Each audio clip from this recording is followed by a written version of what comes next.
CCT ICT សូមស្វាគមន៍បន្ទាប់ពីយើងដឹងពីប្រភេទនៃកុំព្យូទ័រហើយប្រព័ន្ធប្រតិការរបស់វាហើយយើងសាកល្បងមកស្វែងយល់ពីផ្នែករឿងរបស់វាដោយយើងរៀនដំឡើងកុំព្យូទ័រដោយខ្លួនឯងឧទាហរណ៍ថាយើងទើបតែទិញកុំព្យូទ័រមកកុំព្យូទ័រ laptop ហើយយើងចង់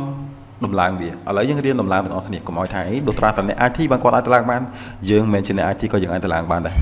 អញ្ចឹងដំបូងគឺយើងយកសម្ភារៈ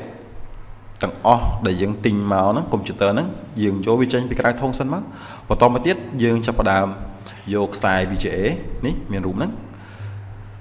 ស្រាយវាហើយយើងចាប់ផ្ដើមភ្ជាប់វាពី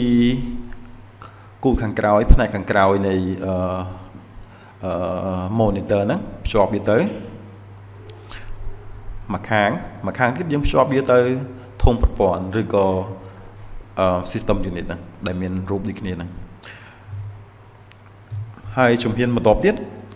យើងនឹងអាចភ្ជាប់ផ្នែកផ្សេងទៀតយើងចាប់ផ្ដើមភ្ជាប់ keyboard ហើយនឹង mouse នេះខ្សែ mouse keyboard ហ្នឹងយើងចាប់ផ្ដើម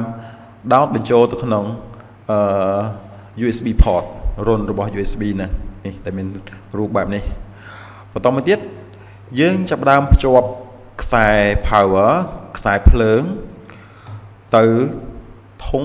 របស់ធុងប្រព័ន្ធរបស់យើងឬក៏ system unit យើងភ្ជាប់វាទៅដោតចូលនៅក្នុងផ្នែកហ្នឹងព្រោះវាមាន2ណាគឺអានេះយើងដោតមក free ភ្លើងអាគូខាងក្រោយនេះយើងដោតទៅនឹងធុងប្រព័ន្ធប៉ុន្តែអាគូខាងក្រោយអានេះគឺជាខ្សែសម្រាប់laptop ទេណាប៉ុន្តែបើសិនជា desktop វាមានទម្រង់ក្បាលបែបនេះអញ្ចឹងយើងដោតទៅចូលក្នុងហ្នឹងមកហើយ monitor ដូចគ្នាយើងដាក់ចឹងដូចគ្នាហើយយើងភ្ជាប់មកកាន់ free ភ្លើងដូចគ្នាឥឡូវយើងចាប់ផ្ដើមអនុវត្តទាំងអស់គ្នារបៀបក្នុងការភ្ជាប់ឥឡូវយើងចាប់ផ្ដើមសាកល្បងភ្ជាប់អញ្ចឹងដំបូងខ្ញុំថាយើងភ្ជាប់ VGA monitor ហ្នឹងយើងភ្ជាប់វាមកយើងគាត់អូសវាមកតម្លាក់ចូលនៅក្នុងយើងចុចលើវាបន្តមកទៀតយើងដោតវាទៅនឹងខ្សែ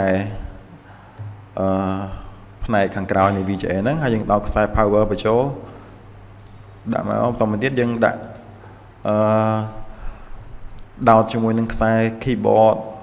ខ្សែ mouse យើងដោតជាមួយនឹងខ្សែ mouse keyboard ផ្សេងៗដូចគ្នាតែប៉ុណ្្នឹងជាការស្រេចបាទអរគុណ